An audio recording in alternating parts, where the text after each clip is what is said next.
जी। हो गया ज्वाइन जी। भगवान दास जी स्टार्ट। ओम नमस्कार। ओम ऋषिकुल योग पीठ में आप सबका स्वागत है। आज का सत्र डॉक्टर गोपाल सोलंकी जी, जो एक नई वेव हमारी हिंदुस्तान के अंदर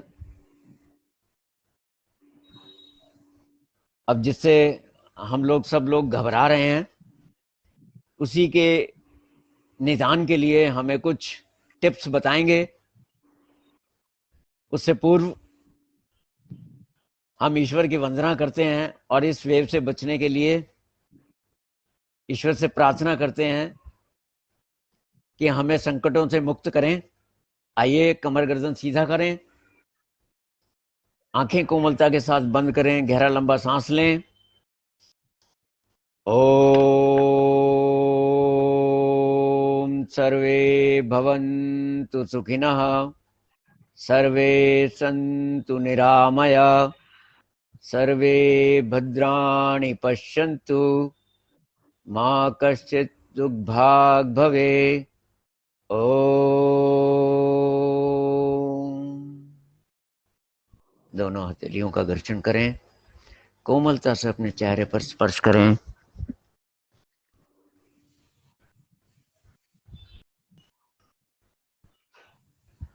धन्यवाद।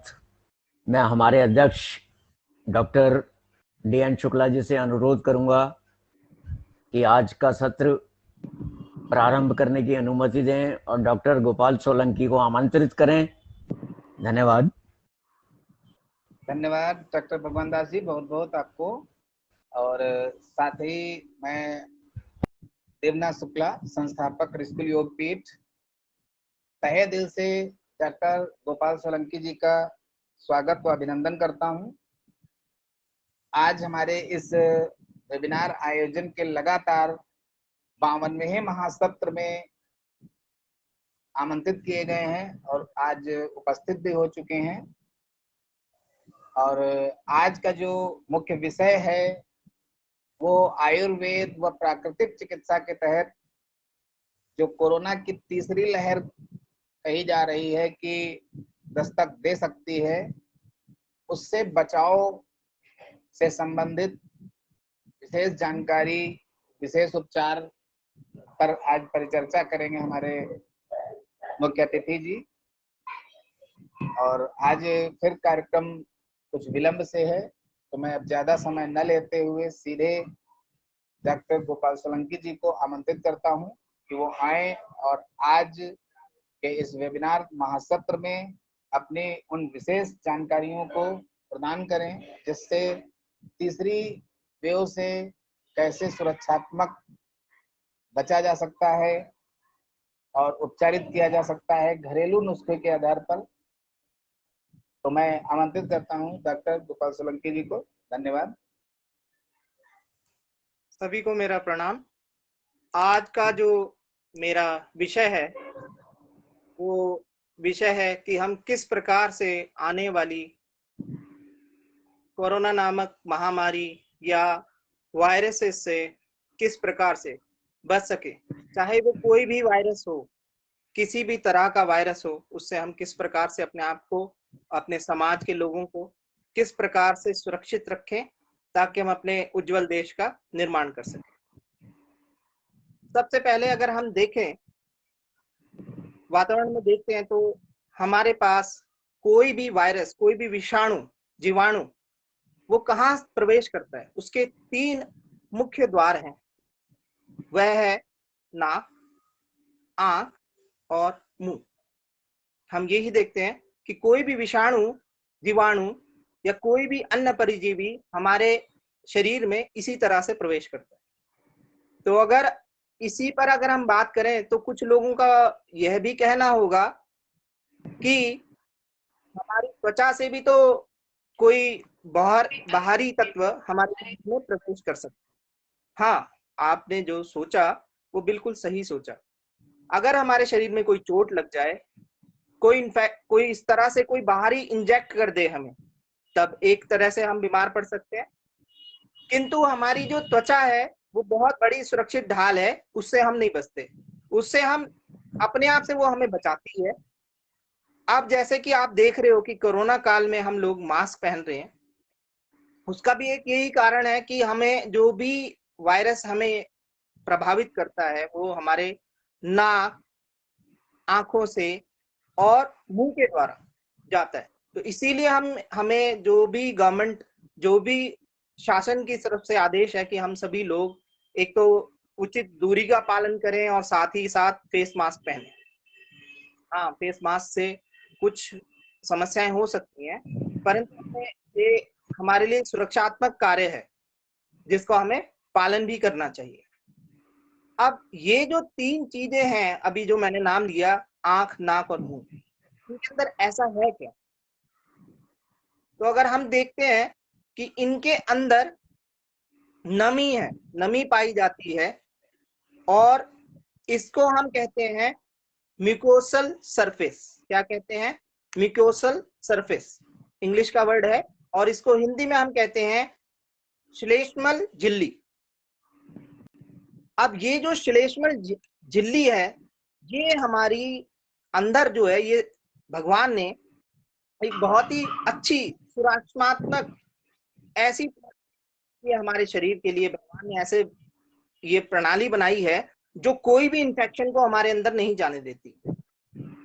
अब ये जो है, ये जो इसको हम म्यूकोसा बोलते हैं, इसके अंदर ऐसा मटेरियल है जो कोई भी वायरस को मार देता है। इसलिए हमें कोई भी इस तरह की बीमारियों से डरने की जरूरत नहीं है कि हमें कुछ नुकसान होगा।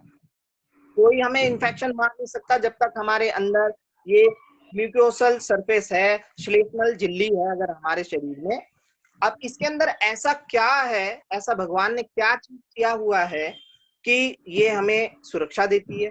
तो अगर हम इस पे बात करें तो ये जो म्यूकोसल सरफेस है, इसके अंदर IgA नाम का एक तत्व है।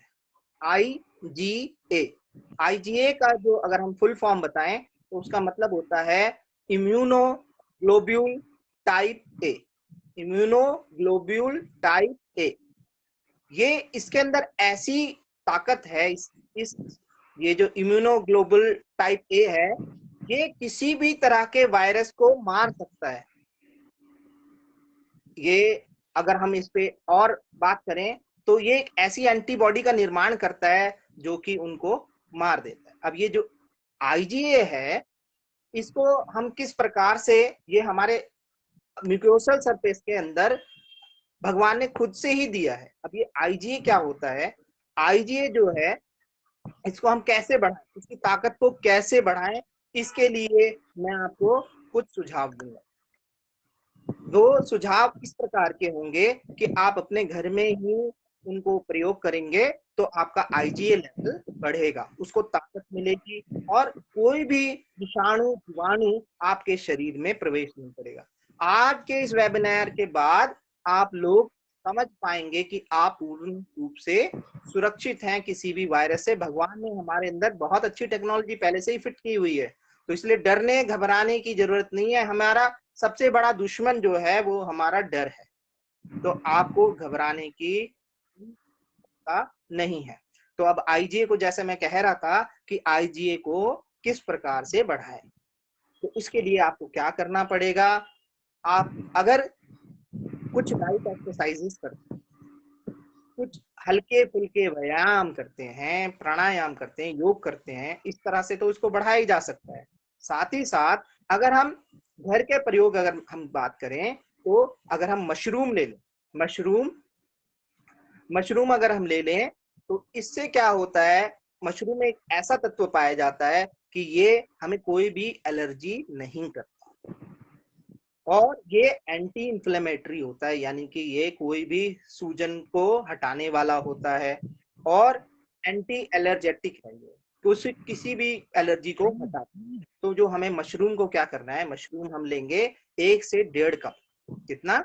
1 से 1.5 कप। 1 से 1.5 कप लेंगे। ये वयस्कों के लिए है, यानी कि जो 18 वर्ष से ऊपर है, और अगर कोई 15 वर्ष से नीचे है, 18 के ऊपर नीचे है, उन लोगों के लिए अगर वो आधा कप मशरूम खाते हैं, दिन में 3 बार 4 बार खाते हैं, तो ये जो IgA है इसकी ताकत बढ़ जाती है।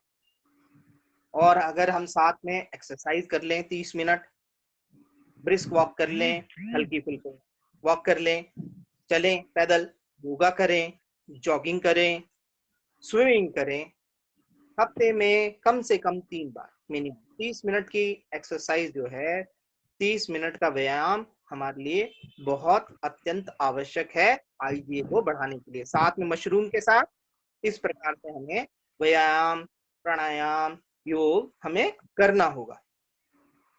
अब मैं आपको एक जानकारी और देना चाहूंगा। कुछ लोगों को पिछली बार जब कोरोना हुआ था तो उनको अब तक बेचारों को, कुछ लोगों को अब तक उसके सिम्टम आ रहे हैं, और या फिर वो शारीरिक कमजोरी का अनुभव कर रहे हैं। उनकी कमजोरी गई नहीं है, उनका शरीर अभी भी कमजोर है। तो इसके लिए हमें क्या करना होगा?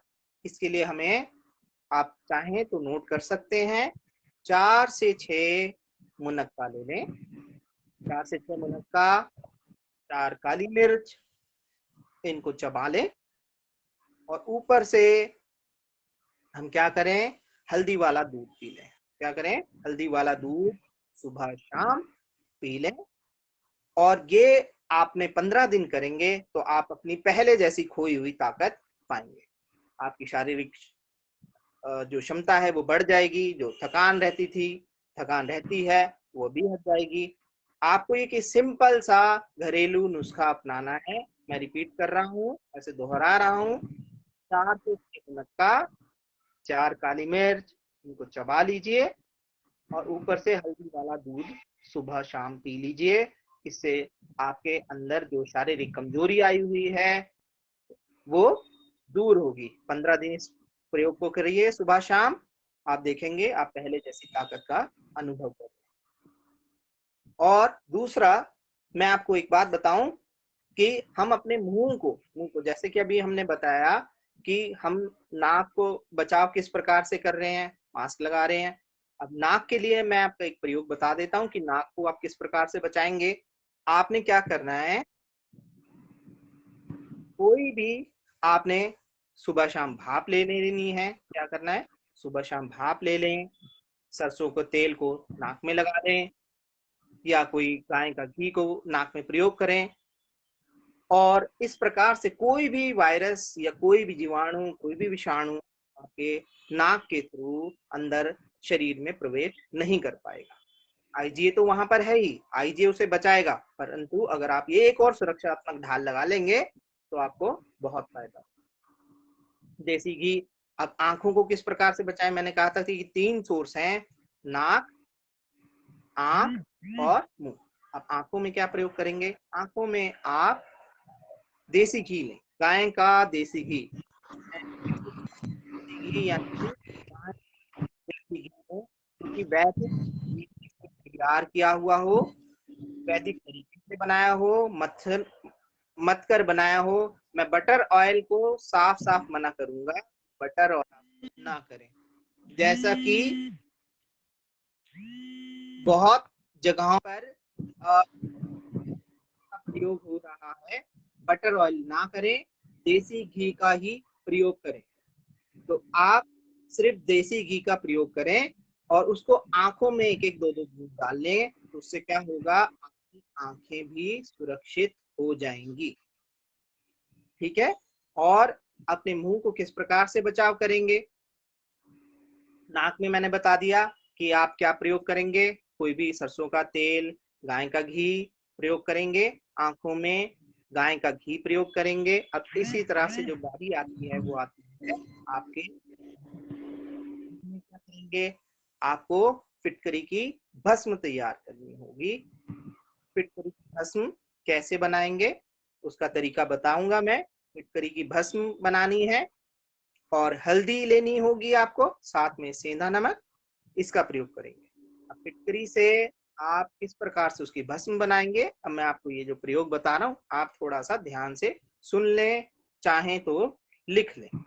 आपको फिटकरी लेनी है 5 ग्राम। फिटकरी 5 ग्राम, उसको आपको तवे पर रख देना है और नीचे से उसको आंच जला देना। फिटकरी को छोड़ देंगे आंच पर, धीमी आंच पर छोड़ दीजिए और कुछ समय बाद आप देखेंगे, आधे घंटे से 45 मिनट का समय लगेगा, वो बिल्कुल लिक्विड हो जाएगी, बिल्कुल द्रव्य रूप में आ जाएगी, पिघल जाएगी। अब ये जो पिघल जाएगी, इसको आपको छेड़ना नहीं है, कोई भी चीज इसको स्पर्श नहीं करानी। ये प्रयोग देखिए कितना अच्छा है, आपको कुछ भी इसको छेड़ना नहीं है। अब ये पिघल जाएगी, जैसे ही फिटकरी अपने आप से ये रोटी की तरह से फूलना शुरू हो जाएगी और अपने आप से तवे से छूट जाएगी। आप तुरंत उसको बंद कर दीजिए। जब आप ये देखें कि अब ये फिटकरी फूल गई है तो आंच को बंद कर दीजिए, वो अपने आप अलग हो जाएगी। ठंडा कीजिए, इसको बारीक पाउडर कर लीजिए और इसमें आपको क्या करना है, इसमें आपको हल्दी मिलानी है और इसमें सेंधा नमक मिलाना है। इस दंत मंजन का प्रयोग, ये एक मंजन बन जाएगा। इसका प्रयोग आप अपने मुख को साफ करने के लिए, मुख की शुद्धि के लिए सुबह शाम प्रयोग कीजिए। इससे एक फायदा, वायरस से तो बचाव होगा ही होगा, साथ ही साथ आप मुख के रोगों से भी बचाव होगा। मुख में कोई भी आपके दांत हैं, वो उसमें किसी भी तरह का पायरिया या कोई अन्य कोई परेशानी है, दांत हिल रहे हैं दांतों में और कोई मसूड़ों की प्रॉब्लम हो रही है, तो इसके प्रयोग से वह समस्या आपकी हटेगी। इसके लिए मैं ये बता रहा हूं कि वो कितना आपको इसका प्रयोग करना है। फिटकरी की जो भस्म है वो 5 ग्राम आपको फिटकरी लेनी है, जिसे हम स्फटिक की भस्म भी कहते हैं, और हल्दी लेनी है 10 ग्राम, सेंधा नमक लेना है उसका दुगना यानी कि 20 ग्राम। दोबारा से रिपीट कर रहा हूँ, फिटकरी की भस्म 5 ग्राम, 5 यानी कि फिटकरी 5 ग्राम लेंगे, हल्दी 10 ग्राम लेंगे और सेंधा नमक उसका 20 ग्राम लेंगे। 5, 10, 20। इस प्रकार से आप अपने मुख को भी बचा सकते हैं। तो ये जो मैंने आपको कुछ प्रयोग बताए, ये आपको बहुत लाभकारी होंगे। आप इनका नित्य प्रयोग करिए। आपको किसी वायरस से, किसी इन्फेक्शन से घबराने की आवश्यकता नहीं है। रोज सुबह शाम एक्सरसाइज कीजिए। अब मैं आपको एक इसी के साथ साथ एक जानकारी और देना चाहता हूँ। वो जानकारी क्या है कि हम बीमारी क्यों पड़ते हैं। तो ये तो मैंने आपको बचाव बताया, आईजी के बारे में बताया। अब मैं ये बताना चाहता हूँ कि हम बीमार क्यों पड़ते हैं। देखिए, हमारा जो मस्तिष्क है उसके अंदर 80 बिलियन न्यूरॉन्स हैं। कितने? 80 बिलियन न्यूरॉन्स हैं। और एक जो न्यूरॉन है उसकी जो कैपेसिटी है, यानी कि उसके अंदर जो धारण करने की क्षमता है, वो है 82 जीबी। एक न्यूरॉन की जो क्षमता है स्टोर करने की, वो 82 जीबी मेमोरी को स्टोर करने की। आपका जो फोन होता है वो कितना 64 जीबी का होता है, तो हमारी जो एक न्यूरॉन है उसकी ही क्षमता 82 जीबी की है। और हमारे पूरे शरीर में 60 ट्रिलियन हमारे पूरे शरीर में सेल्स से हमारा पूरा शरीर बना हुआ है, 60 ट्रिलियन सेल से। अब होता क्या है कि जब हमारे मन में कोई नेगेटिव, नकारात्मक विचार आ जाता है, वो हमारा शरीर अगर उसे ले लेता है तो हमारे को बीमारियां करता है। वो कैसे, अब हम उसको विस्तार से समझें। देखिए, अगर हम किसी जगह बैठे हैं और सामने से हमें शेर दिखता है, तो हमारी सिट्टी पिट्टी गुम हो जाती है। सिट्टी पिट्टी गुम हो जाती है तो यानी कि हम क्या कहते हैं, हम कभी भी ये नहीं सोचते, हम हमेशा देखते हैं सामने शेर आ रहा है तो हम क्या कहेंगे कि हमें मार देगा, हमारे पे हमला कर देगा। कभी ये नहीं सोचते कि वो जो शेर है, वो शेर हो सकता है साइड से ही निकल जाए, जरूरी तो नहीं है हमें मारेगा ही, परंतु हमारा शरीर उसे नहीं लेता। हम जब भी इस तरह की कोई सिचुएशन देखते हैं, ऐसी परिस्थिति देखते हैं जहां पर कोई खतरे का हमें आभास होता है, तो हमारा जो शरीर है उसको देखता है और हमारा जो हाइपोथैलेमस या पिट्यूटरी है वो उसको एक सिग्नल भेजता है, जिससे वो हमें बताता है कि अब हमारे शरीर को आवश्यकता है, कोई भारी मुसीबत आ गई। तो इसलिए वो एक ऐसे स्ट्रेस केमिकल रिलीज करता है हमारे शरीर में, स्ट्रेस केमिकल को छोड़ता है, जो कि उनका नाम होता है एड्रेनलिन और कॉर्टिसोल। एड्रेनलिन और कॉर्टिसोल नाम के 2 हार्मोन हमारे शरीर में रिलीज कर देता है। अब ये एड्रेनलिन और जो कॉर्टिसोल हैं, ये क्या करते हैं? एड्रेनलिन और कॉर्टिसोल हमारे शरीर में से हमें 2 सिचुएशन देते हैं। क्या? पहली फाइट और फ्लाइट। फाइट और फ्लाइट। फाइट का अर्थ है या तो हम उस सिचुएशन से लड़ते हैं, यानी कि शेर आ रहा है तो या तो हम उसका सामना करेंगे या वहां से क्या करेंगे? भाग जाएंगे। आपने देखा भी होगा ऐसी सिचुएशन में, ऐसी परिस्थिति में क्या होता है कि जब भी कोई भी ऐसी आकस्मिक कोई इस प्रकार की घटना होती है तो व्यक्ति कोई 10 की स्पीड से भागने वाला भी व्यक्ति होगा तो 50 की स्पीड से, 40 की स्पीड से, 30 की स्पीड से भागेगा ही भागेगा। तो ये जो हमारे को जो स्ट्रेस केमिकल जो हमारा रिलीज होता है एड्रेनलिन और कॉर्टिसोल, ये क्या करता है? हमारे मस्तिष्क से और हमारे पेट से, मस्तिष्क और पेट से क्या करता है? हमें हमारे तत्वों को निकालता है। हमारी जो एनर्जी है, जो ब्लड है, जो खून है, वो मस्तिष्क से और पेट की तरफ से उसको खींच के कहाँ भेजता है? हमारे हाथों में या हमारी पाँव की तरफ भेजता है। हाथों और पाँव में जब भेजता है तो हमारी जो शिराएं हैं वहां पर खून का फ्लो, खून का दौरा बढ़ जाता है हाथों और पाँव की तरफ। तो हम या तो उस सिचुएशन से लड़ने के लिए अपने हाथ चलाते हैं या पाँव चलाते हैं, यानी कि भाग जाते हैं वहां से, या हाथ चलाते हैं यानी उस सिचुएशन का हम सामना करते हैं। अब ये हो क्या रहा है? ये तो एक हमारे आकस्मिक परिस्थिति से लड़ने के लिए है, किंतु जो हम बार बार टीवी पर या बार बार हम नकारात्मक चीजें सुन रहे हैं कि ऐसे होने वाला है, वैसे होने वाला है, इससे ये लोग को नुकसान हो गया, इस तरह के डर के माहौल में हैं, तो बार बार हमारे 24 घंटा जो कि कभी आकस्मिक तौर पर हमारे स्ट्रेस केमिकल निकलने चाहिए थे, यानी कि एड्रेनलिन और कॉर्टिसोल निकलना चाहिए था, वो हमेशा निकल रहा है। वो निकल रहा है। अब उसका नेगेटिव प्रभाव क्या पड़ रहा है कि वो हमारा मस्तिष्क से और पेट की तरफ से उनको ले रहा है और हाथों की और पाँव की तरफ भेज रहा है। तो अब इससे हो क्या रहा है कि जो लोग हैं वो पूरी तरह से सो नहीं पा रहे, नींद ना आने की समस्याएं लोगों में देखी जा रही है। अब नींद ना आने की जो समस्या है, लोग क्या कर रहे हैं? पूरी रात करवट बदल रहे हैं। करवट क्यों बदल रहे हैं? क्योंकि खून का जो दौरा है वो किस तरफ जा रहा है? आपका हाथों और पाँव की तरफ जा रहा है। तो आपके जो हाथ और पाँव में बेचैनी हो रही है। साथ ही साथ ऐसा भी देखा जा रहा है, या हमारे पास कुछ लोग जो मरीज हैं, जो रोगी हैं, जो पेशेंट हैं, वो हमारे पास किस प्रकार के आ रहे हैं?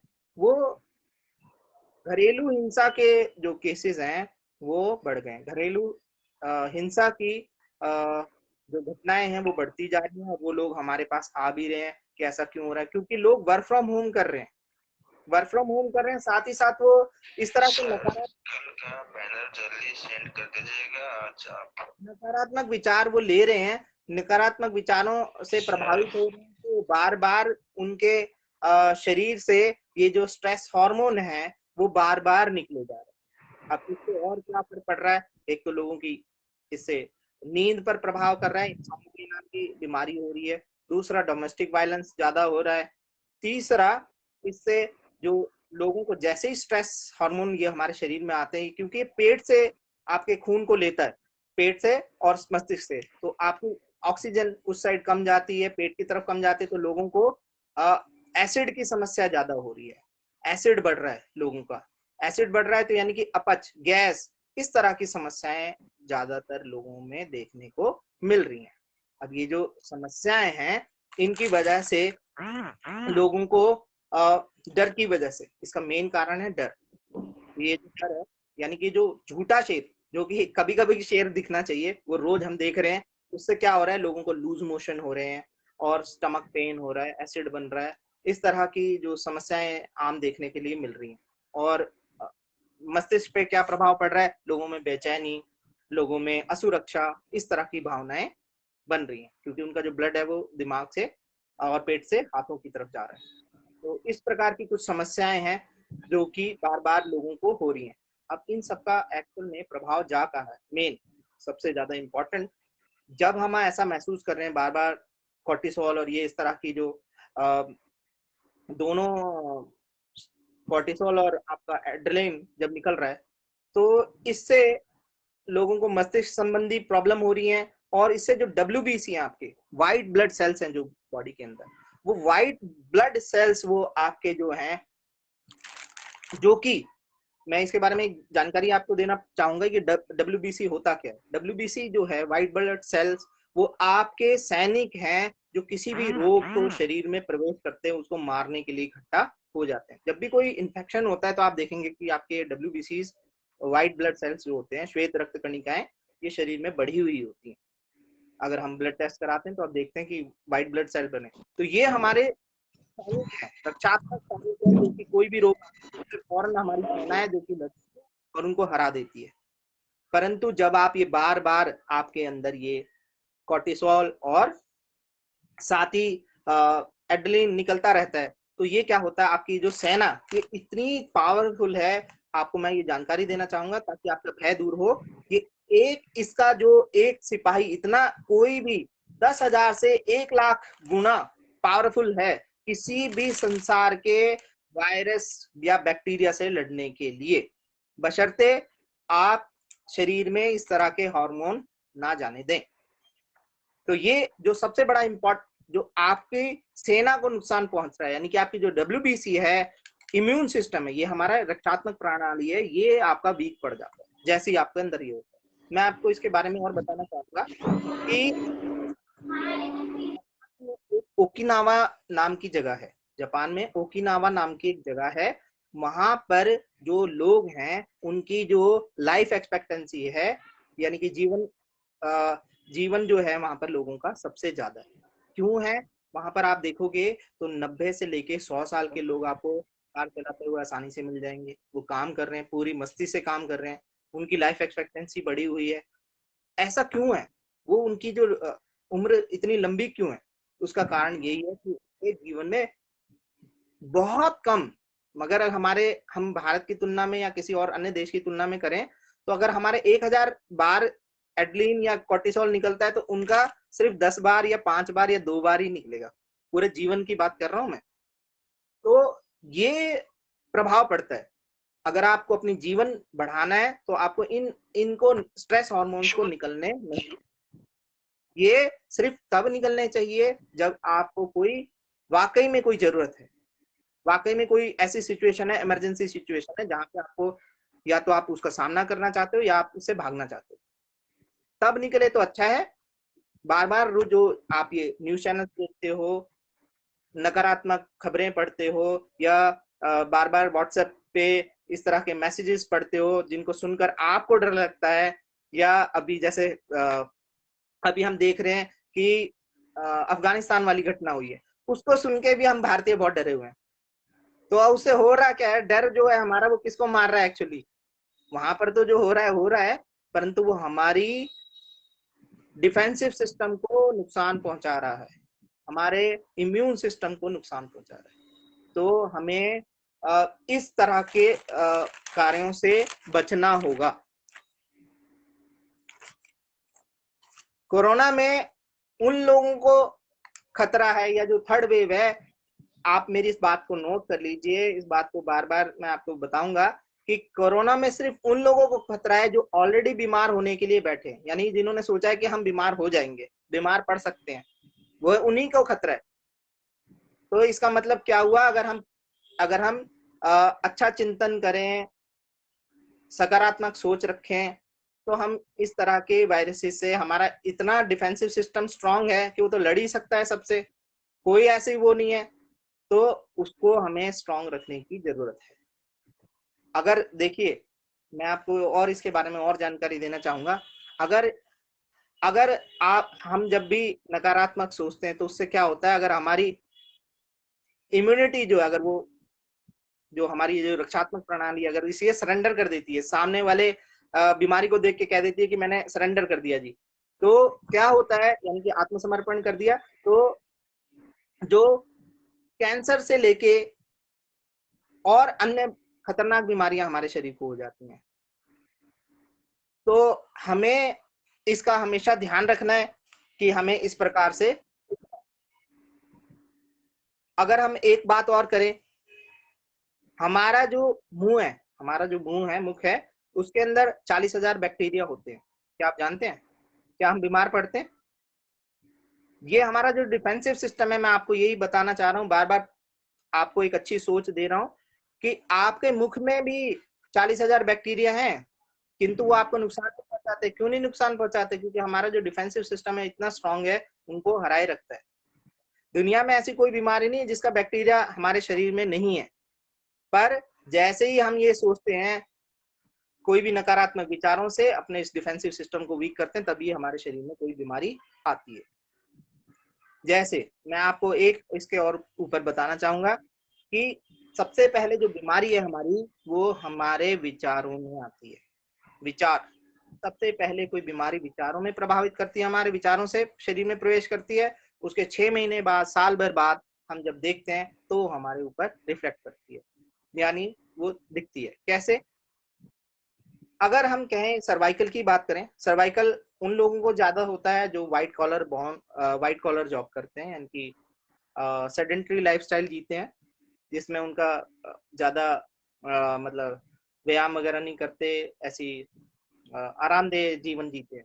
तो उन लोगों को सर्वाइकल होता है जो ज्यादा मोबाइल का यूज करते हैं। परंतु कुछ कुछ लोगों को ऐसा भी है कि जो सर्वाइकल होने का जो मुख्य कारण है वो ये है कि कभी कभी सर्वाइकल होने का कारण ये होता है कि कुछ समस्याएं ऐसी होती हैं जिसमें जब हमारा शरीर ये मान लेता है कि हमने कोई ऐसा काम किया जिससे हमारा सिर नीचा हुआ है, तब हमें सर्वाइकल नाम की बीमारी इफेक्ट होती है।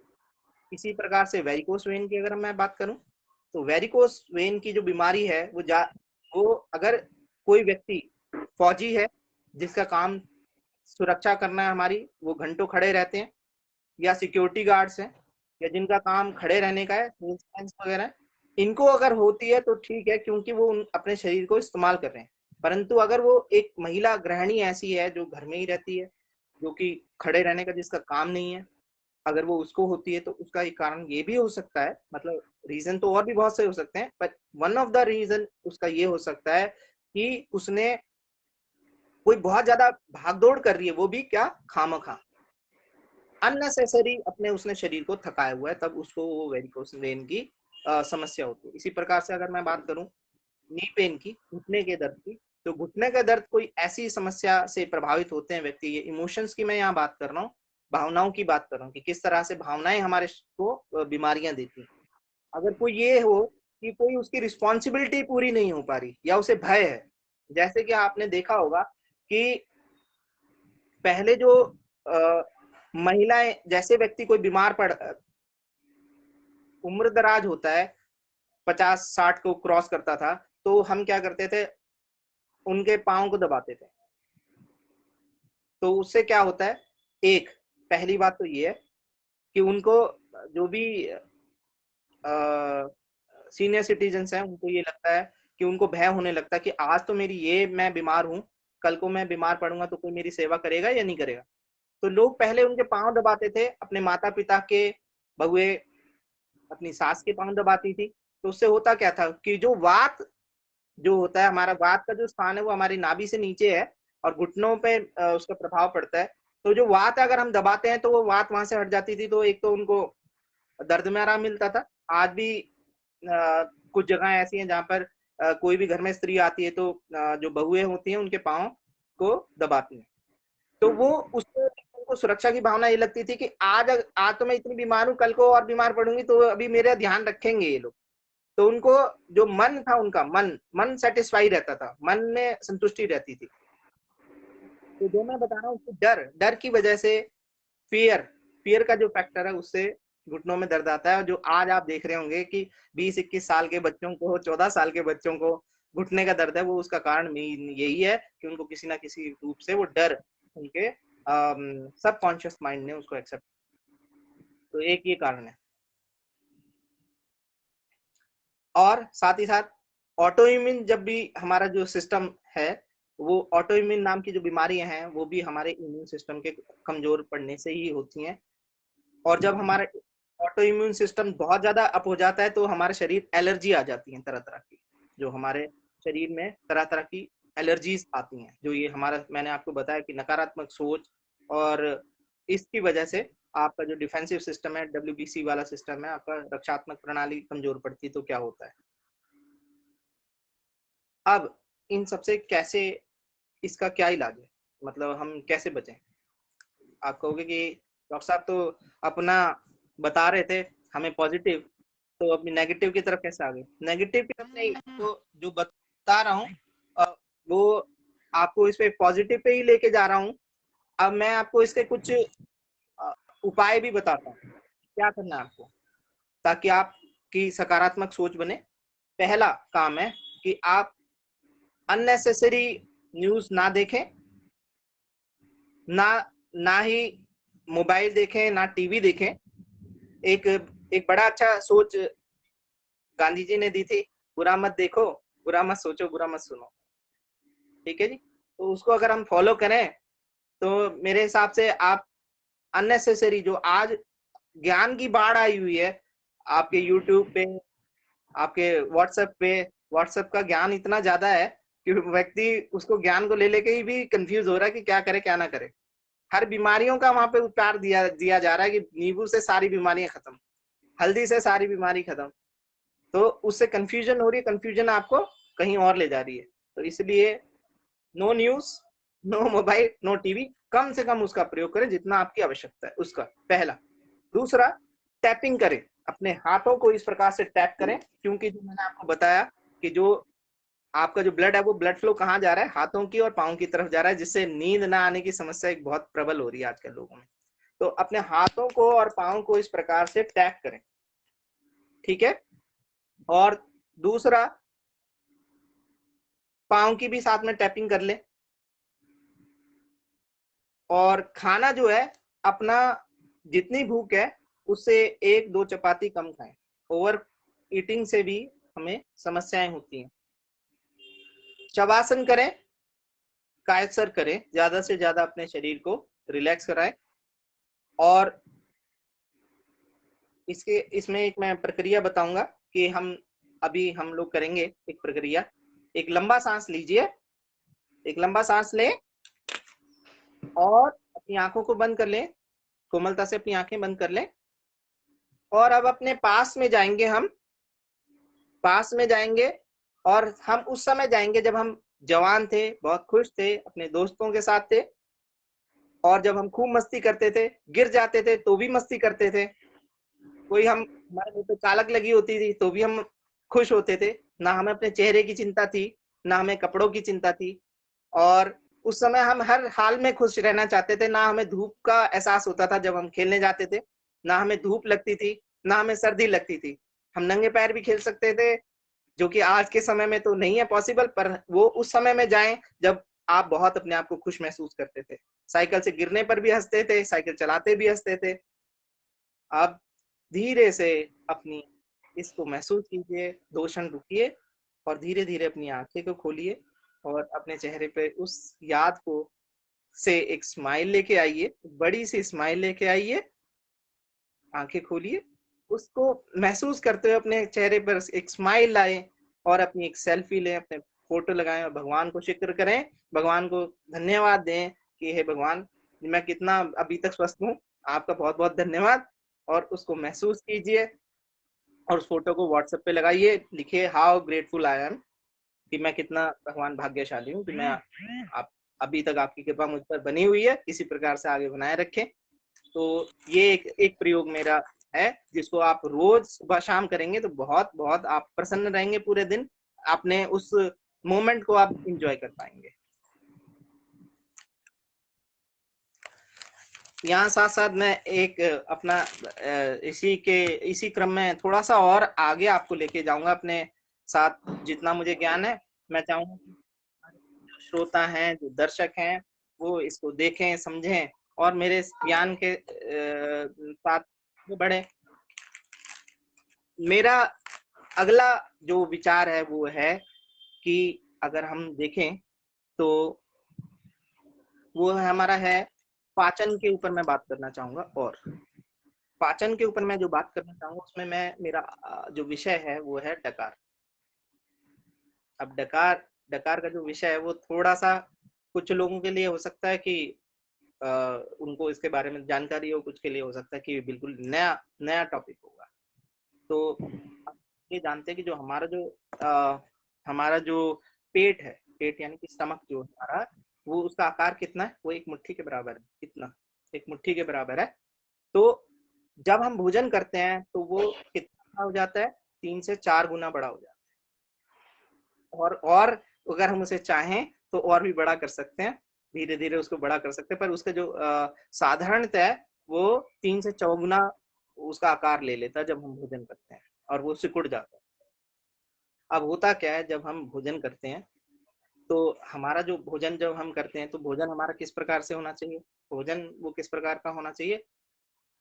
20% 20 से 30% तक वो आपका एसिडिक भोजन होना चाहिए,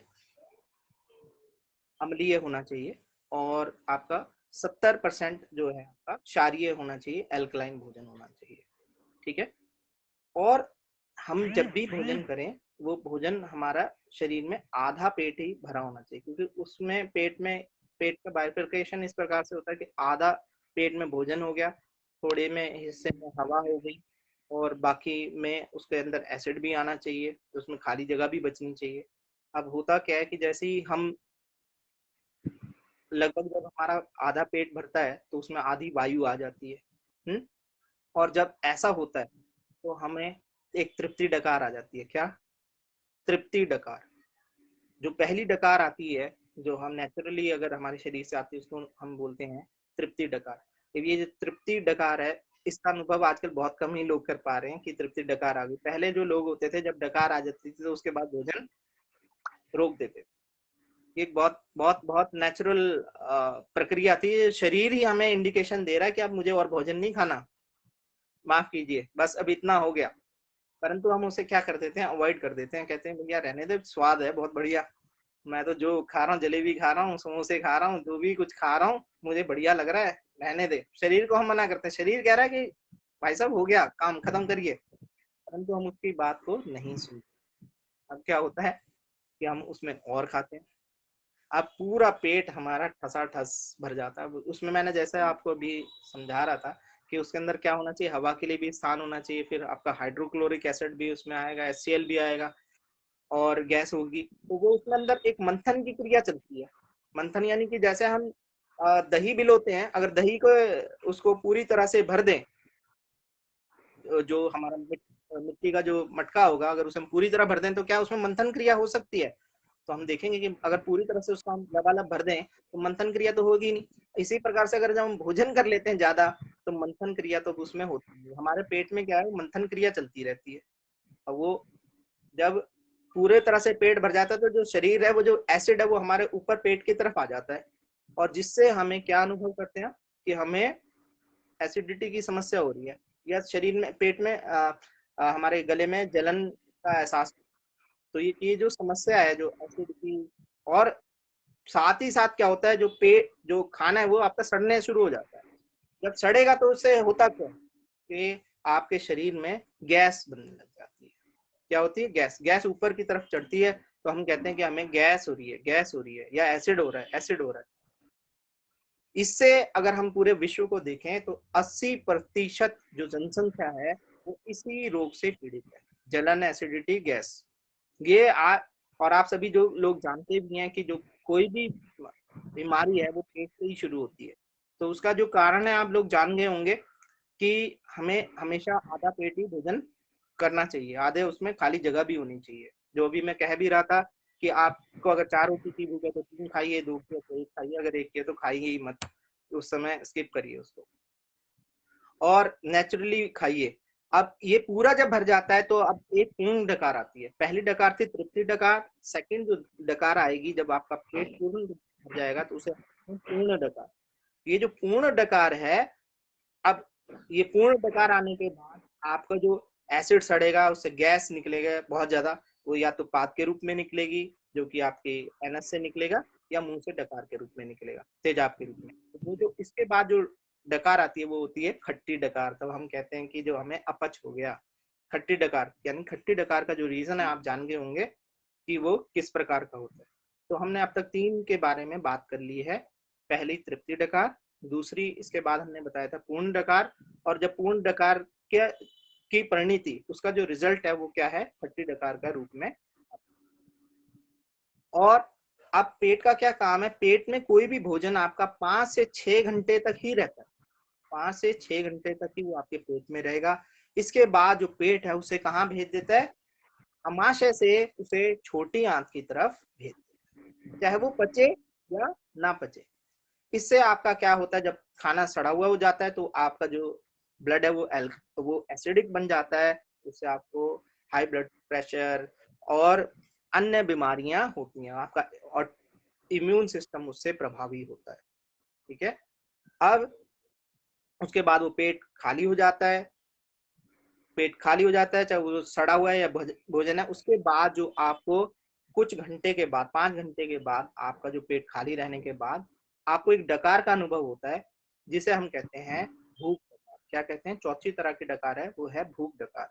ये जो भूख डकार है, आजकल के लोगों को भूख डकार का अनुभव नहीं हो रहा। इसका कारण ये है कि वो कुछ ना कुछ 2-4 घंटे में खाते ही रहते हैं, वो पेट को खाली रहने का मौका ही नहीं देता। जब पेट सिकुड़ता है तभी वो भूख डकार आपका शरीर देता है। उसका मतलब ये नहीं है कि तुरंत आप खाना भोजन शुरू कर दें, उसका मतलब ये है कि पेट कह रहा है, पेट हमें सिग्नल दे रहा है, हमें संदेश दे रहा है कि अब मैंने जो आपने मुझे कार्य दिया था वो मैंने पूर्ण कर दिया, आपने जो मुझे भोजन का कार्य दिया था वो मैंने पूर्ण कर लिया है। अब वो चाहता है कि वो कुछ देर रेस्ट कर ले, कुछ देर विश्राम कर। तो हमें 1-2 घंटे का उस समय देना चाहिए। उसके बाद अगर हम, जब भूख लगे, हमें बहुत तेज तीव्र भूख लगे, तभी भोजन करना चाहिए। अननेसेसरी खाने से, बेटाइम खाने से, बेमन खाने से भी हमें बहुत सारी बीमारियां होती हैं। तो इसलिए जो आपको अगर इस समय अगर आप भोजन करेंगे वो अच्छे से पचेगा और वो आपके शरीर को पूरी तरह से पोषण करेगा। पूरा जो भी आप खाएंगे वो पोषित होगा, आपका शरीर स्वस्थ रहेगा उसकी वजह से। तो अब मैंने आपको जो अभी तक बताया कि चारों डकार कौन कौन सी हैं। पहली है तृप्ति डकार, दूसरी डकार का है पूर्ण डकार, तीसरी डकार है खट्टी डकार जो कि आनी नहीं चाहिए, और पूर्ण डकार को भी हमें अवॉइड करना चाहिए। और जो चौथी जो डकार है उसका नाम है भूख डकार। तो ये जो भूख डकार है, हमें इसका भी अनुभव करने के लिए हमें क्या करना होगा, अच्छे से एक्सरसाइज करेंगे, शरीर को सकारात्मक सोच रखेंगे, इसी प्रकार से और एक्सरसाइजेस करेंगे तो हम देख पाएंगे कि हम एक अच्छे स्वास्थ्य की तरफ बढ़ रहे हैं, और हमें किसी भी प्रकार के हम बैक्टीरिया, वायरसेस और इन सबसे बचे हुए हैं। मैंने बताया था आपको कि हमारा जो शरीर है किसी भी वायरस से 1000 से लेके 10,000 गुना तक शक्तिशाली है। तो मैं सभी अपने व्यूअर्स को कहूंगा, जितने भी हमारे दर्शक हैं, श्रोता हैं, इन सबको कहूंगा कि डरने की आवश्यकता नहीं है। आप अच्छे से सोचिए, अच्छे से अमल कीजिए, अच्छा भोजन करिए, भोजन करिए। अपने जीवन में योग, प्राणायाम, आयुर्वेद को अपनाएं। आयुर्वेद आपका जीवन विज्ञान है। आयुर्वेद खाली जड़ी बूटियों के बारे में नहीं है। आयुर्वेद आपको पूर्ण रूप से आपके जीवन से लेके मृत्यु तक जो भी कर्म आप कर रहे हो, जिस तरह से सोच रहे हो, किस तरह से खा रहे हो, वो सबका समावेश है। आयु से संबंधित आपका विज्ञान है आयुर्वेद। आज हम लोगों ने आयुर्वेद को यही समझा हुआ है कि आयुर्वेद तो सिर्फ क्या है, जड़ी बूटियां दे दी, कौन सी गोली का नाम दे दिया, वो सब है। पर आयुर्वेद आपको रहना, सहना, सब तरह से आपको सिखाता है। यम, आसन, प्राणायाम, इन सब का पालन कीजिए, यही आपके जीवन को अच्छा रखेगा। तो मैं चाहूंगा कि अगर इसमें और कुछ हम चाहें तो कर सकते हैं। बाकी मैं जो भी प्रश्न हैं, जो भी उसके लिए आपके लिए मैं हमेशा तत्पर हूँ। कभी भी आप मुझे पूछ सकते हैं। अगर आप चाहेंगे तो हम इस पे एक फॉलो अप भी कर सकते हैं कि आपके कोई प्रश्न, सुझाव या कोई और क्वेश्चंस कुछ हैं तो हम उनको आगे लेंगे। धन्यवाद, आप सभी ने इतना मुझे समय दिया ताकि मैं आप लोगों के मध्य आ सकूं और अपने जानकारी आप दे पाऊं। भगवान से मेरी यही इच्छा है कि आपको यश मिले, अच्छा स्वास्थ्य मिले, दीर्घायु हो आप सभी प्रकार से आपका मंगल। बहुत बहुत धन्यवाद डॉक्टर साहब। आज वाकई में कैसे हम सभी को तीसरी लहर से बचना है, इस पर बहुत अच्छी परिचर्चा आज हुई। और कहीं ना कहीं सबसे पहले जो डॉक्टर साहब ने बताया कि जो डर है उस डर से हमें बचना है, क्योंकि डर सबसे बड़ा बचाव है। अगर डर हम निकाल दें अपने दिमाग से, दिल से, शरीर से, तो ये समझ लीजिए सबसे ज्यादा हम उसी से बच सकते हैं। और उसके बाद फिर भी हम अगर अपनी इम्यूनिटी को मेंटेन रखें, किस तरीके से अपने घरेलू खान पान को सही करें, अपने जो समय जैसा कहता है उसके हिसाब से अपने को खान पान में सुधार करें, तो उससे भी हमारे बचाव की उम्मीद पूरी है। और कहीं ना कहीं उसके अलावा भी हम आयुर्वेद की जो दवाएं हैं, उन दवाओं का भी हम इस्तेमाल कर सकते हैं, उससे भी जो है हमारी सुरक्षा हो सकती है। तो इस तरीके से उस पर बहुत अच्छी जानकारी के साथ ही आज डॉक्टर साहब ने जो है हम लोगों को जो खान पान का जो डाइटिंग सिस्टम हमारा जो बिगड़ा हुआ रहता है उसको भी सही रखते हुए अपने को सेफ रखना, ये भी आज के इस सत्र में बताया गया। तो निश्चित है कि सभी लोगों को इन जानकारियों के साथ लाभ मिलेगा और सभी लोग ऐसा अप्लाई करेंगे ताकि तीसरी लहर से भी बचे और अपनी जीवनचर्या जो बिगड़ी हुई है उसको भी सही रखेंगे। बहुत बहुत तहे दिल से धन्यवाद डॉक्टर साहब का, हमारे स्कूल योगपीठ परिवार की तरफ से और हमारे श्रोतागण वो जो दर्शक जुड़े हैं उनकी तरफ से भी, क्योंकि वो तो लाइव में हम लोगों से चर्चा नहीं कर पाते हैं, धन्यवाद नहीं कर पाते हैं, मगर मुझे मालूम है कि वो उनका धन्यवाद कमेंट मेरे लिए आता है। तो मैं तहे दिल से पुनः धन्यवाद करता हूँ और आगे भी अनुरोध करूंगा कि आपका सत्र आए और उस सत्र में और नई जानकारियों के साथ आप जो है आमंत्रित हों। धन्यवाद। भगवान दास जी, अब आप जो है आगे आज के कार्यक्रम को विराम देने के लिए शांति पाठ कराएं। धन्यवाद डॉक्टर साहब। मैं सर्वप्रथम ऋषिकुल योगपीठ परिवार की तरफ से व अपने परिवार की तरफ से भी डॉक्टर गोपाल सोलंकी का बहुत बहुत हार्दिक धन्यवाद देता हूं और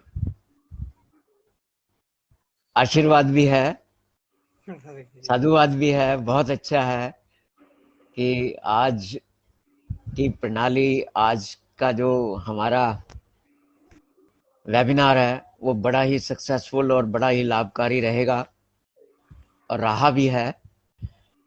और अब मैं इस सत्र को विराम देने के लिए शांति पाठ का अनुरोध करूंगा कि अपनी कमर और गर्दन सीधा रखें, कोमलता से आंखें बंद करें और गहरा लंबा सांस लें। ओम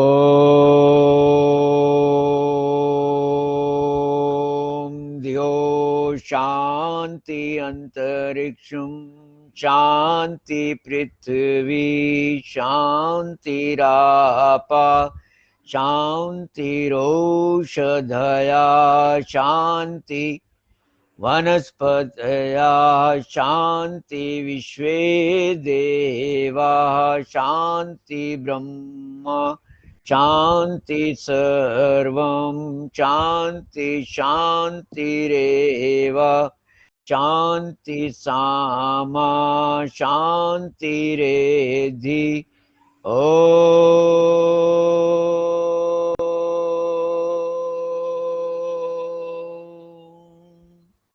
शांति शांति शांति। दोनों हथेलियों का घर्षण करें, अपने चेहरे पर स्पर्श करें। धन्यवाद, नमस्ते। आज का सत्र यहीं विराम।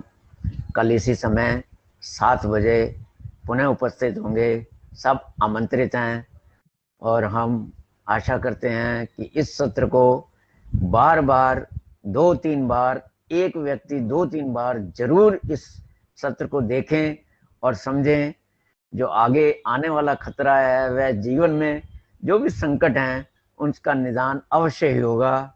इसके साथ आज का सत्र विराम देते हैं। धन्यवाद। ओम नमस्ते। धन्यवाद सभी को पुनः।